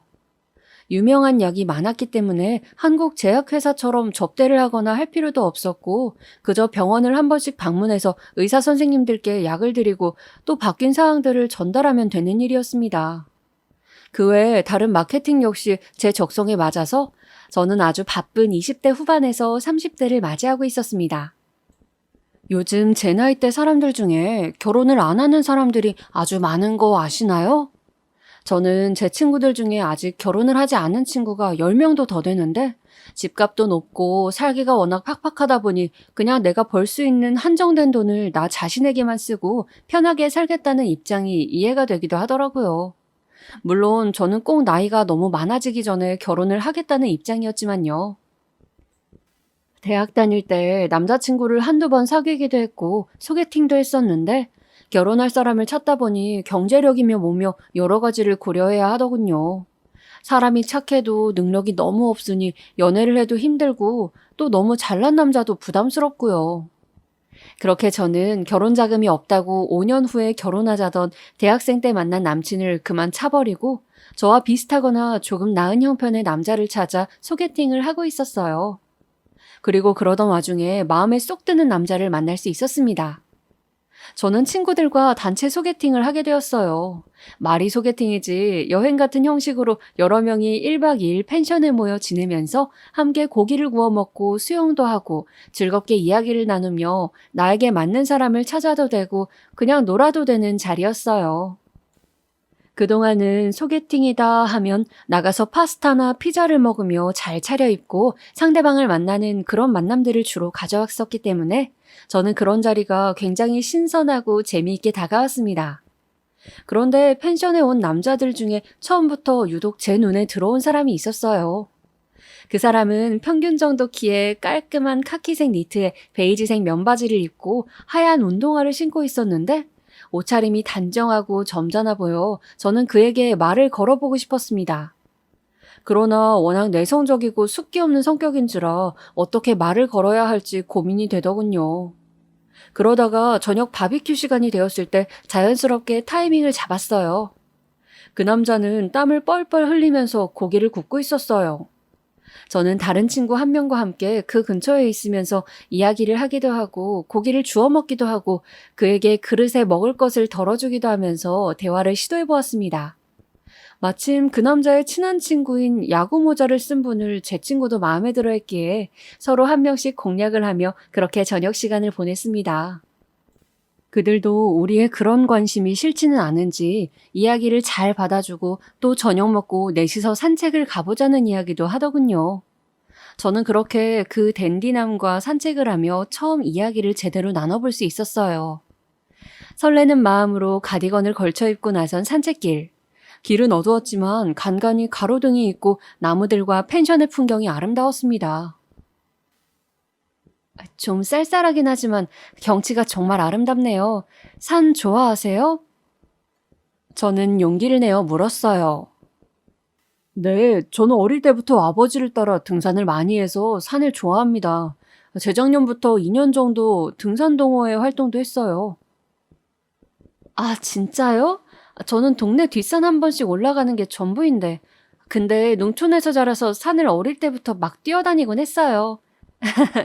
아, 그러면 다음에 등산모자 살 때 혹시 브랜드 추천해 주실 수 있을까요? 아, 등산모자 사시게요? 어떤 디자인이 필요하세요? 땀 흡수 잘 되는 거? 아니면 햇빛 잘 가려주는 거요? 저는 그분과 등산 이야기를 하며 친해졌어요. 실제로 산을 타는 걸 좋아하기도 했고 같이 취미 활동을 할 사람이 없어 적적하기도 했는데 마침 이분이 등산을 좋아하신다니 반가웠습니다. 그렇게 저는 그분과 등산 약속을 하게 되었습니다.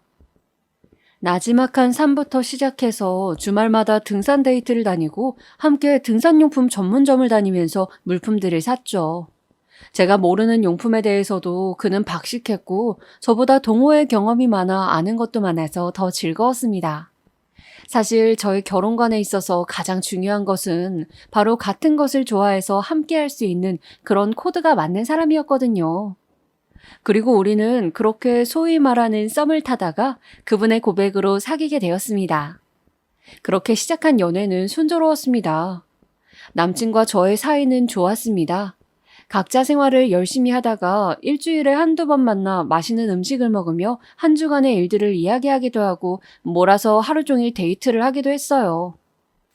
취준생이었던 남친도 취직을 하게 되자 둘 다 월급이 있으니 가고 싶은 맛집도 돈에 구애를 덜 받고 먹으러 갈 수 있어 그것 또한 즐거웠습니다. 다만 저희 집 사정에 대해서는 저는 말을 아꼈습니다. 그냥 아버지 전 직업이 뭐였는지 말하지 않았고 엄마 학벌에 대한 이야기도 하지 않았어요. 부모님이 워낙 돈이나 학벌을 내세우는 것을 싫어하시는 부분이 있었기 때문이죠. 그래서 남친은 그저 시골에서 농사 지으시는 집으로 알고 있었습니다. 그러다 하루는 동네에 맛있는 족발집이 있다고 해서 족발을 먹으러 갔습니다. 남친이 소주를 시켜서 저도 못 먹는 술이지만 그날따라 한 잔 마시고 싶어서 같이 마시다 보니 머리가 깨질 듯이 아프더군요. 제가 머리가 아파서 몸을 못 가누자 그는 걱정을 하면서 잠시 쉬고 가자고 하더군요. 그렇게 저희는 근처 모텔에 들어가게 되었습니다. 아무래도 사귄 지 오래되었기 때문에 저는 그와 그렇게 한 번씩 모텔에 가기도 하는 사이였는데 그렇게 밤을 보내고 다음 날은 같이 콩나물 해장국을 먹으러 갔습니다. 그런데 족발을 먹은 지 얼마쯤 지났을 때 갑자기 속이 답답하고 머리가 어지러운 것을 느꼈습니다. 어쩐지 몸이 처지는 것 같기도 하고 기운도 없고요. 그러고 보니 이번 달 생리를 건너뛰었다는 게 번뜩 생각이 나더군요. 등에서 식은땀이 흘렀습니다. 깜짝 놀라서 근처 약국으로 뛰어가 임신 테스트기를 해보니 아니나 다를까 2줄이었습니다. 저는 어떻게 해야 할지 갈팡질팡하다가 일단 근처 산부인과로 달려갔어요. 초음파를 해보니 임신 6주더군요. 초기라서 조심해야 한다고 했습니다. 저는 그 길로 당시 남자친구에게 전화를 해서 임신 소식을 말했고 그 사람은 아기를 떠나보낼 수는 없다고 하면서 저에게 청혼을 했습니다. 그렇게 우리는 흔히들 말하는 속도 위반으로 결혼을 하게 됐습니다. 사실 결혼을 하기 전에 한두 번 다들 쎄한 느낌을 받곤 하잖아요. 제 경우는 상견례 때 조금 그런 일들이 있었습니다. 상견례가 진행된 식당은 룸으로 된 한정식 집이었습니다. 상견례다 보니 남친도 정장을 입고 예비시모 같은 경우에는 메이크업까지 받고 화려하게 차려입고 오셨더라고요. 갈색 무늬로 유명한 명품 가방까지 들고 말이죠. 반면 저희 부모님은 수수한 것을 좋아하셨기 때문에 그냥 깔끔한 검정색 정장과 단조로운 단색의 원피스를 입고 계셨습니다. 또 저는 상견례다 보니 하얀색 투피스 정장을 입었는데 저희 부모님은 그 원피스가 마음에 드셨는지 우리 딸 이쁘다며 칭찬을 해주셨어요. 저는 임신한 티가 날까봐 약간 헐렁한 디자인으로 고른 것인데 예쁘다고 해주시니 기분이 좋았습니다. 그런데 그런 원피스는 얼마나 하니? 옷 사는데 돈 많이 쓰고 그러는 거 아니지? 대뜸 남친의 어머니 입에서 그런 소리가 튀어나왔습니다. 저는 너무 당황해서 뭐라고 말씀드려야 할지 몰라 눈을 크게 뜨고 예비시모를 바라봤죠. 그러고 보니 처음 임신 사실을 말씀드리며 결혼 허락을 받으러 갔을 때에도 어쩐지 말에 가시가 있다고 느꼈었는데 아무래도 어머님은 왜인지 제가 마음에 안 드시는 것 같았습니다. 그 후의 대화는 주로 부모님들끼리 나누었는데 예비 시아버님은 그냥 날씨 이야기나 아이들 사는데 보탬이 되어주셔서 감사하다는 이야기 등 듣기 좋은 이야기만 하셨습니다. 뭔가 진심이 없는 대화 같았지만 어차피 좋은 이야기를 하고 인사나 하고자 모인 자리였기에 우리 가족도 좋게 좋게 대답을 하면서 식사를 했어요. 근데 얘, 너 요리는 좀 할 줄 아니? 덜컥 애부터 가져서 우리 아들 밥 잘 챙겨줄 수 있겠어? 훈훈한 대화가 오가다가 갑자기 분위기가 경직되었습니다. 이번에도 날카로운 말투는 예비 시어머니였습니다. 계속 예비 시모의 말투가 좋지 않자 결국 저희 부모님도 눈살을 찌푸리기 시작하셨죠. 사돈, 제 딸한테 무슨 불만이라도 있으십니까? 보다 못한 아빠가 시모에게 물어봤습니다. 아니, 제가 보기에는 그냥 너무 아직 애 같기도 하고 애가 애를 가졌다고 하니 걱정이 되어서 그러죠. 안 그래도 아쉬운 결혼인데. 네? 무슨 말씀이세요, 그게? 그렇잖아요. 우리 아들처럼 인물 좋고 직장 좋고 학벌 좋고 어디 하나 빠지는 거 없는 애가 선시장 나가면 열쇠도 몇 개 받을 수 있는데 굳이 이런 연애 결혼을 한다고 하니. 안싸돈 상견례 자리에서 못하는 말씀이 없으시네요. 시골서만 사시고 못 배우셔서 요새 물정을 너무 모르시는 거 아닐까요? 누가 요새 사랑만 가지고 결혼을 합니까? 안 그래도 도시 사는 사돈 못 얻어서 속상한데 오늘 차림새도 좀. 지금 말씀 다 하셨어요? 결국 가만히 계시던 엄마가 입을 떼셨습니다. 엄마는 평소 굉장히 조용한 분이시지만 화가 나서 따지기 시작하면 굉장한 달변가셨는데 엄마가 화가 나면 아무도 이길 수가 없었죠. 저는 엄마와 시어머니가 크게 싸우거나 감정이 상할까봐 너무 걱정이 되었습니다. 남친 역시 너무 당황해서 어쩔 줄을 모르더군요. 그 순간 식당의 분위기가 얼어붙는 것 같았습니다. 보다 못한 아빠가 엄마의 팔짱을 끼며 잠깐 나가서 바람 쐬고 오자고 자리를 피하려 하셨습니다. 엄마는 화가 많이 난 것처럼 보였지만 중요한 자리였기에 간신히 참으시는 것 같았어요. 그렇게 찝찝한 기분을 안고 상견례는 끝이 났습니다. 저는 상견례를 마치고 돌아오는 차 안에서 엄마 눈치를 계속 살필 수밖에 없었습니다. 엄마는 한숨을 쉬시더니 저에게 물었습니다. 엄마가 마지막으로 한 번만 더 물으마. 이 결혼 꼭 해야겠니? 어떤 경우에도 너를 함부로 대하는 사람을 가족으로 삼아선 안 돼. 오늘 예비 시모자리 태도를 보니 아니다 싶구나. 엄마, 죄송해요. 그런데 남자친구는 그런 사람 아니에요. 우리 둘이 잘 살면 되는 거잖아요. 저는 결혼하고 싶어요. 너는 시어머니 될 사람이 너한테 하는 언행을 보고도 그런 말이 나오냐? 참 속도 좋구나. 얼마나 고생을 하려고 그래.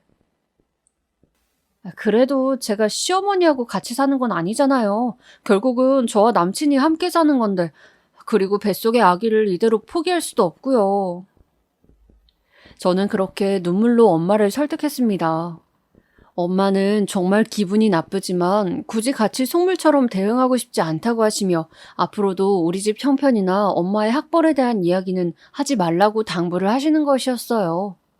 아마도 시모가 못 배웠다느니 시골이라느니 하는 말에 마음이 많이 상하셔서 아예 대응을 하고 싶지 않으신 것 같았습니다. 비록 임신해서 하는 결혼이었지만 저는 일생에 한 번뿐인 결혼인데 제가 생각하는 느낌의 결혼식을 하고 싶어 열심히 알아봤습니다. 저는 5월에 신부가 되고 싶었어요. 그리고 가든파티 느낌이 나는 결혼을 하고 싶었죠. 그러기 위해서는 야외 식장이 필요했습니다. 생화도 아주 많이 필요했고 정원이 있는 결혼식장을 찾아야 했고 혹시 결혼식장이 아니라 장소를 대여한다면 야외 출장 뷔페도 알아봐야 했죠. 혼자 품을 팔다가 도저히 안 돼서 웨딩 플래너와 열심히 상담하며 식장도 잡고 웨딩 촬영도 하면서 특별한 결혼식이 될 수 있도록 애썼죠. 그렇게 우여곡절 끝에 저는 결혼에 골이 냈습니다. 그리고 한동안은 뱃속의 아기와 남편과의 신혼생활에 집중했죠.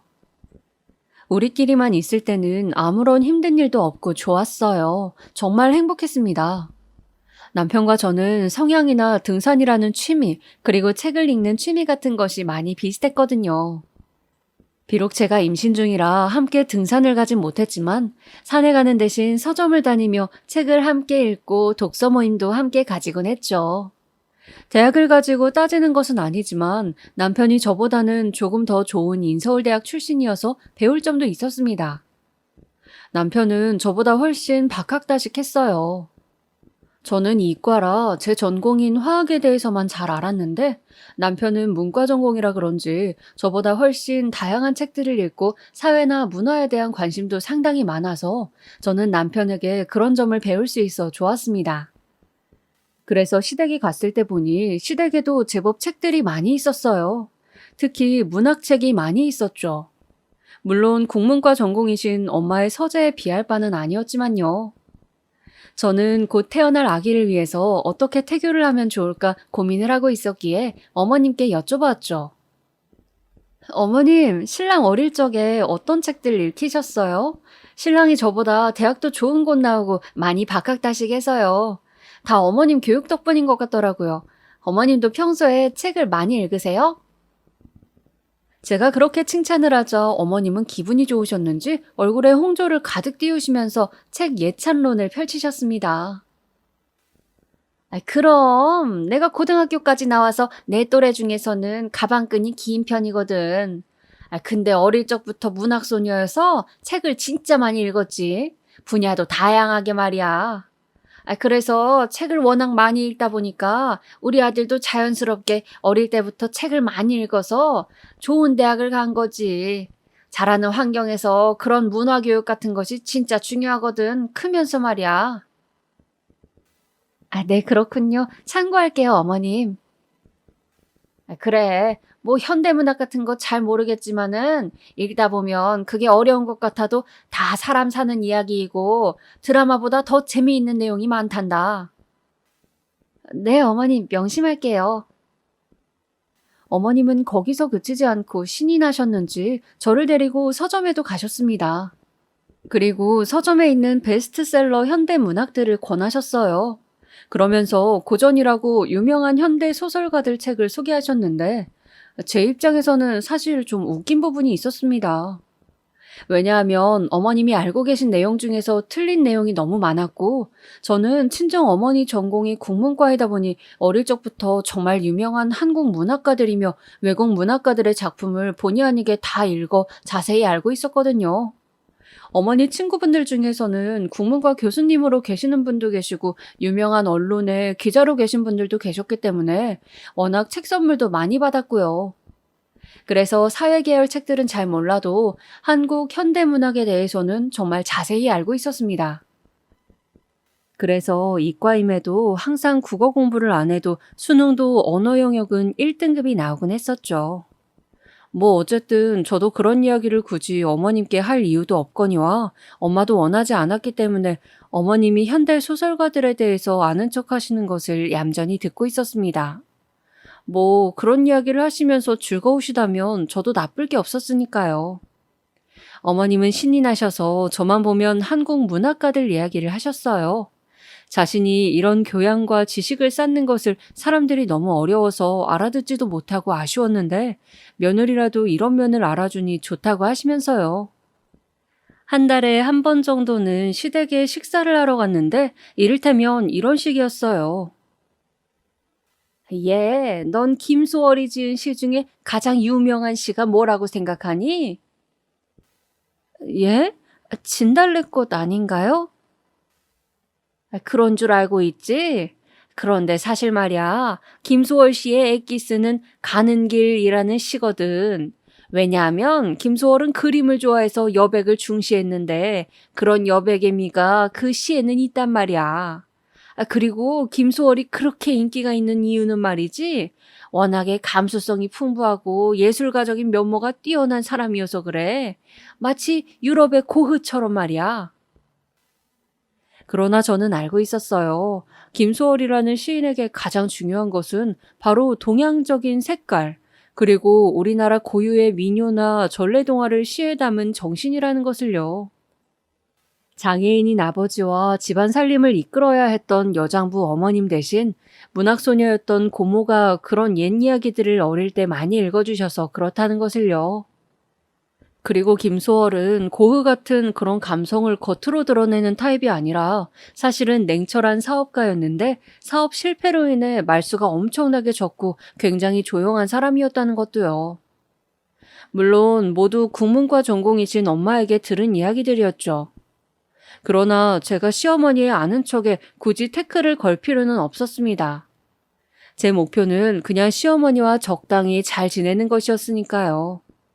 그래서 저는 계속 어머님의 이야기를 듣고 그 이야기가 맞든 틀리든 항상 대단하시다고 그런 건 어떻게 하시냐고 항상 물개박수를 쳤어요. 그러면 어머님은 저한테 뾰족하게 시비를 걸려고 하시다가도 갑자기 표정이 부드러워지시곤 하셨거든요.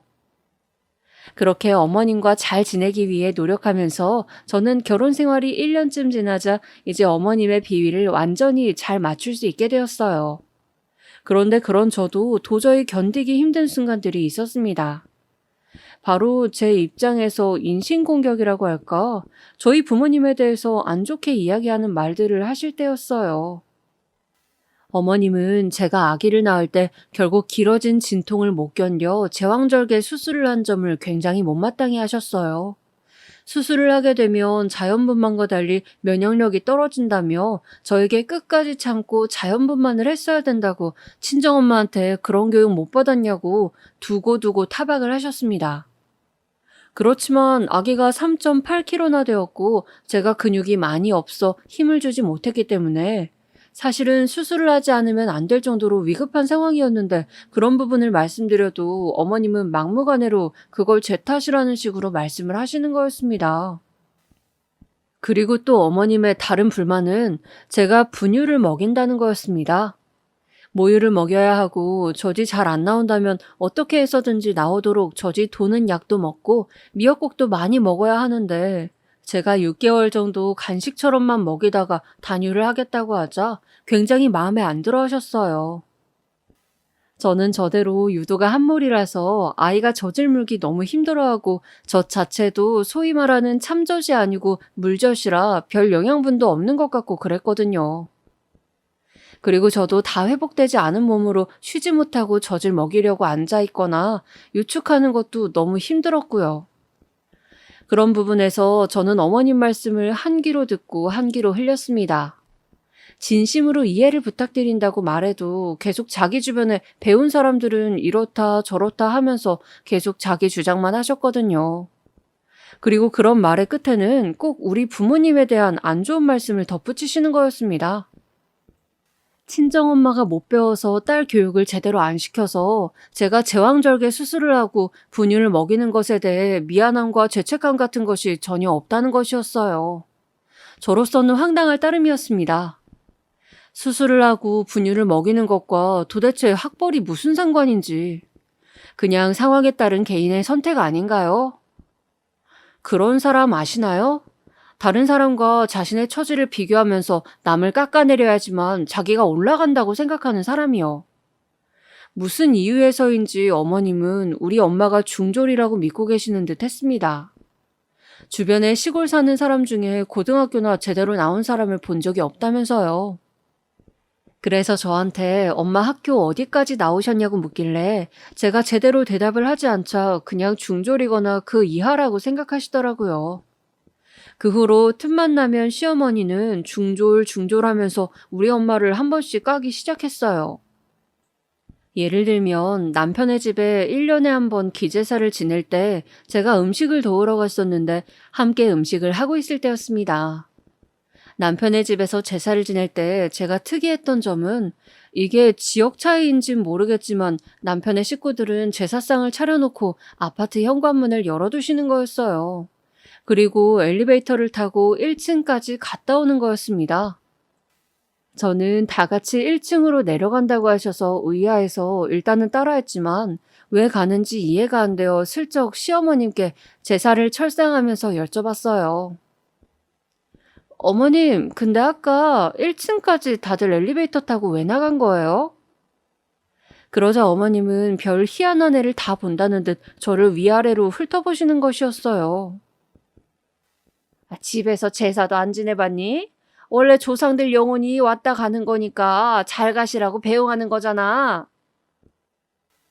저는 그런 방식으로 제사를 지내본 적은 한 번도 없었기 때문에 어안이 벙벙했어요.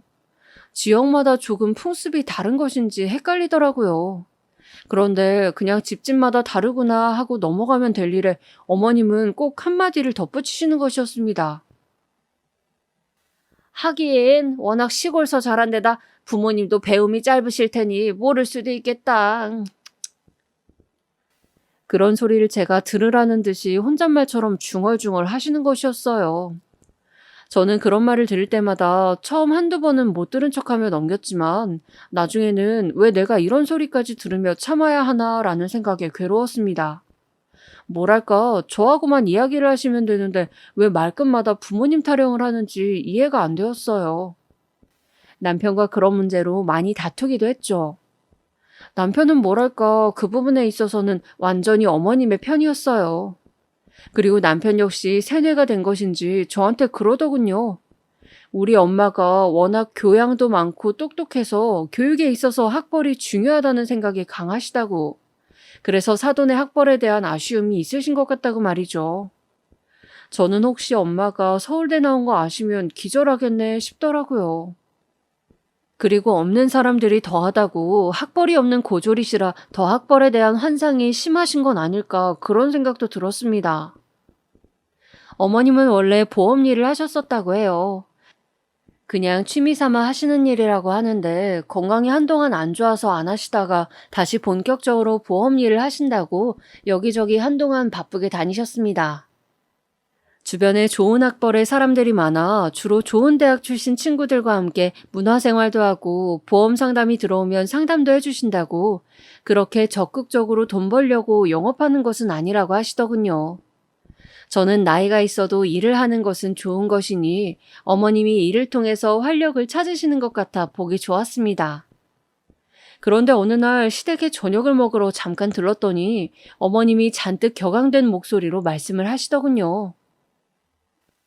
며느라, 나 드디어 좋은 인맥 생겼다. 아, 어머님, 좋은 인맥이요? 내가 독서 동호회 나간다고 했지 않니? 거기서 낭독회 행사를 했는데 조를 짜서 낭독을 했거든. 아, 근데 나랑 같이 낭독했던 동생이 글쎄 동국대 출신이라지 뭐니. 동국대 국문과를 나왔다는 거야. 대단하지 않니? 아, 그렇군요, 어머님. 너무 좋으시겠어요. 저는 어머님이 너무 기뻐하시니 맞장구를 쳐드렸습니다. 드디어 내 수준에 맞는 친구를 만난 거지. 그 동생하고 이야기를 하면 어찌나 속이 뚫리고 말 한마디 한마디가 얼마나 교양이 넘치는지 너무 좋다니까. 그분하고 계속 친하게 잘 지내시면 정말 좋겠네요. 그쵸? 그럼 인서울이 괜히 인서울이겠어? 요샌 서울에 있는 대학 출신들을 인서울이라고 그런다면서 그 동생이 서울의 좋은 대학 국문과 나온 사람들하고 친목 모임이 있다고 해서 나도 나가보려고. 좋은 인맥 더 생길지 아니. 아, 그렇구나. 어머님 너무 잘 되셨어요. 저는 어머님께 성의껏 맞장구를 쳐드렸습니다. 어머님은 한동안 독서 모임이다 뭐다 하면서 국문과 출신 친구들과의 모임에 열과 성을 다하시고 또 시 짓기 모임을 한다면서 시를 창작도 하시는 등 열의를 불태우셨죠. 저는 그런 어머님이 귀엽기도 하고 열정만큼은 진심인 것 같아 마음으론 한편 응원도 했습니다. 어머님이 거기에 몰두할수록 저희 부모님 트집 잡는 이야기를 안 하셨기 때문에 저는 어머님이 오래오래 취미 활동을 열심히 하시기를 바랐죠. 그리고 한동안 저도 아기 키우랴 회사 다니랴 정신없는 나날을 보냈습니다. 그러다가 마침내 큰 사건이 터지고 말았죠. 바로 시모와 친정엄마 간의 감정 싸움이었습니다. 사실 결혼하고 나면 사돈끼리 볼 일이 거의 없잖아요. 그런데 결혼식 말고 돌잔치가 있었던 거죠. 저는 일부러 엄마가 불편해하시는 것 같아 돌잔치를 친구들까지 다 초대를 해서 치렀습니다. 그렇게 하면 사돈끼리 굳이 마주 앉을 일도 없고 하니까 그냥 안 부딪히게 조심만 하면 될 것이라 생각했거든요. 제 생각이 결국 짧았다는 것을 알았지만요. 돌잔치이다 보니 저는 원피스를 입고 메이크업을 해야 했는데 신랑도 아기를 돌보면서 메이크업을 받다 보니 정말 정신이 없었습니다. 아기는 그날따라 컨디션이 안 좋은지 사진 찍어주시는 분이 사진을 찍자고 해도 자꾸 울고 떼를 썼죠. 그래서 많이 힘들어 저도 지쳐 있었습니다. 그런데 돌잔치 테이블 관리하시는 측에서 그렇게 안내를 한 것인지 여러 개의 원형 테이블 중에서 한 곳에 우리 부모님과 시부모님이 함께 앉아 계신 거였어요. 엄마는 저녁에 다른 약속이 있으시다고 오늘은 상견례와 달리 고급스러운 원피스를 입고 명품백을 들고 오셨는데 시모는 그런 엄마의 모습에 조금 놀란 듯 위축되어 있는 모습이었습니다. 두 분은 별다른 말을 나누진 않으시고 음식을 드시는 듯 했어요. 저는 두 분의 모습을 앞에서 보면서 너무 신경이 쓰여서 제발 시모가 말실수를 하지 않기를 그리고 엄마가 거기에 마음 상해서 화를 내지 않으시기를 빌고 또 빌었죠. 다행히 정신없이 돌잔치를 하고 사회자의 진행이 다 끝날 때까지는 별다른 이야기는 하지 않으신 것 같았습니다. 저는 행사를 마치고 아기를 안고 부모님들이 계신 테이블로 인사를 하러 다가갔어요. 아유, 우리 딸 고생 많았지? 여기 앉아서 밥 좀 먹어. 배고프겠다.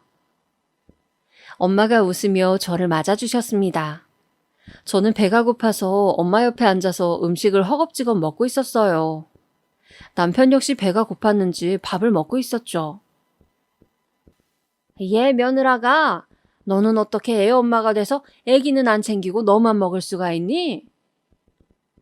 어머님, 분유를 좀 먹일까요? 엄마는 표정이 안 좋아지셨습니다. 제가 미처 밥을 몇 입 못 먹었는데 저한테 애기 밥 안 먹이냐고 하셨기 때문이죠. 내가 먹이마. 너는 밥 먹거라. 엄마는 제 가방에서 분유를 꺼내 타기 시작했습니다. 그때 어머님이 굳이 하지 않아도 될 말씀을 시작하셨어요. 사돈은 모유 먹이셨어요? 분유 먹이셨어요? 저는 젖이 잘 안 돌아서 분유 먹였어요. 돈 꽤 들었죠. 그러시구나. 저는 모유 먹였어요. 젖이 안 돌았지만 어떻게든 모유를 먹여야 된다고 배웠거든요. 고등학교에서. 제 절친한 인서울대학 나온 친구가 모유가 최고라고 최고의 천연식품이라 하더라고요. 그리고 우리 며느리가 제왕절개를 했잖아요.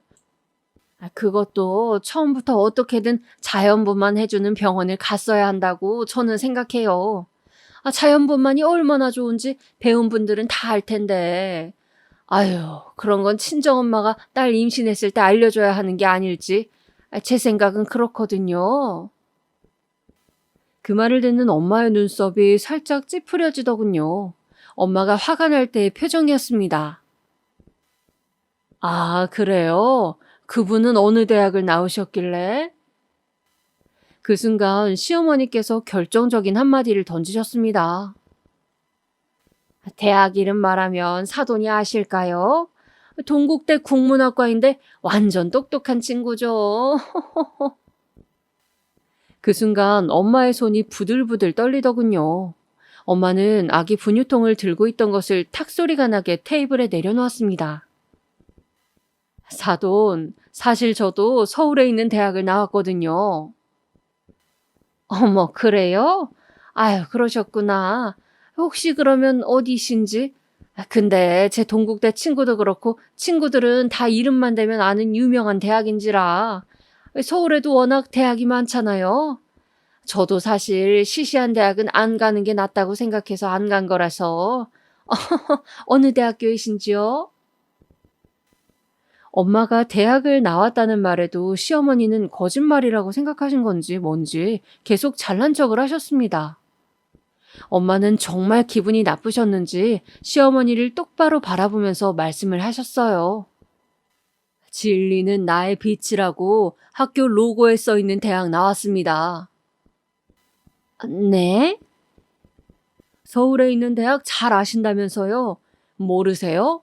하긴 라틴어로 적혀 있다 보니 모르실 수도. 아니, 대학마다 다 로고에 써 있는 게 다르겠죠. 그런 것까지 제가 어떻게 합니까? 그럼 이런 말은 들어보셨어요? 누군가 조국의 미래를 묻거든 고개를 들어 관악을 보게 하라. 네? 전에 이어령 선생 존경한다고 하셨죠? 시몬은 미심쩍은 눈빛으로 우리 엄마를 보시더군요. 그분은 어디 대학 나오셨나요? 서울대 국문과요. 저희과 선배님이시네요. 예? 사돈, 방금 뭐라고? 제가 서울대 국문과 나왔다는 말을 하고 있는데요. 순간 시몬은 전기에 감전이라도 된 듯이 그 자리에서 놀라 펄쩍 일어서더군요. 그 모습이 마치 무슨 한 마리의 꼴뚜기 같아서 저는 저도 모르게 풋 하고 웃어버렸어요. 그렇게 힌트를 주는데도 끝까지 못 알아듣고 무식 인증하는 시모라니. 남편과 시부 역시 너무 놀라서 입을 다물지 못하더군요. 엄마는 그런 그분들의 모습을 보면서 차분하게 말씀하셨어요. 사돈, 모유가 안 나오면 분유를 먹일 수도 있고 자연분만이 힘들면 수술을 할 수도 있는 거예요. 그런 걸로 배웠네, 못 배웠네 할 그런 문제는 아니란 말입니다. 그리고 사돈, 보험일 하신다고 들었는데 안 그래도 오늘 서울대 동문회가 있거든요. 그래서 이제 일어서서 저녁에 동문회 가려고 하는데 어떻게 인맥 좀 쌓으시게 같이 갈까요? 아유, 저는 고졸인데 가도 될지. 그럼요. 저랑 같이 가시는 건데요. 제 사돈이라고 제가 말씀드릴게요. 같이 가시죠. 네, 사돈, 감사합니다. 그런 좋은 자리에 저를 데려가 주시고, 감사합니다. 그렇게 어머니는 우리 엄마에게 내내 취하던 고자세를 서울대 국문학과 나왔다는 한마디에 바로 저자세로 바꾸시더라고요. 저는 어이가 없었지만 원래 워낙에 학벌주의가 심하신 분이니 어쩔 수 없겠다는 생각도 한편 들었습니다. 그리고 그 후로 어머니는 단 한 번도 저에게 문학에 대한 지식 자랑도 하지 않으시고 자녀 교육 운운하신다거나 시골에 사니 어쩌니 하는 말도 하지 않으셨어요. 그저 친정 이야기만 나오면 아무 말 없이 고개만 끄덕이셨죠. 감히 자기가 어떻게 말할 수 없는 집안이라는 식으로요. 사실 저는 어머니의 그런 태도도 마음에 들지 않았지만 나이 드신 양반이니 그런 부분이 생각이 바뀌기는 힘드시겠죠. 오늘은 결혼 초기에 있었던 시모와 친정엄마의 에피소드에 대해서 사연을 한번 적어보았습니다. 마지막으로 학벌에 대한 제 생각을 말씀드리자면요. 요즘 아이들 장래희망 1순위가 뭔지 아세요? 바로 유튜버입니다. 유튜브 하는 사람이요. 세상은 빠르게 변하고 있는데 아직도 학벌을 간판으로 여기고 어떻게든 좋은 대학을 보내려고 하는 사람들이 여전히 많이 있죠. 마치 좋은 대학을 졸업하면 인생의 모든 성공이 보장되는 양 말이죠. 인생을 거친 바다를 건너는 항해라고 생각했을 때, 물론 좋은 학벌을 가지고 있다는 것은 남들보다 훨씬 좋은 오리발을 하나 가지고 있거나 구명조끼를 입고 있는 것처럼 유리한 일이겠죠. 그렇지만 항해를 하다 보면 그런 수영도구들을 제대로 써먹지 못할 때도 있을 것이고, 때로는 맨몸으로 거센 파도를 헤쳐나가야 할 순간도 오지 않을까요? 저는 학벌도 그런 것이 아닐까 하는 생각을 합니다. 오늘 제 이야기 들어주셔서 감사하고 즐거운 하루 보내시길 바라겠습니다.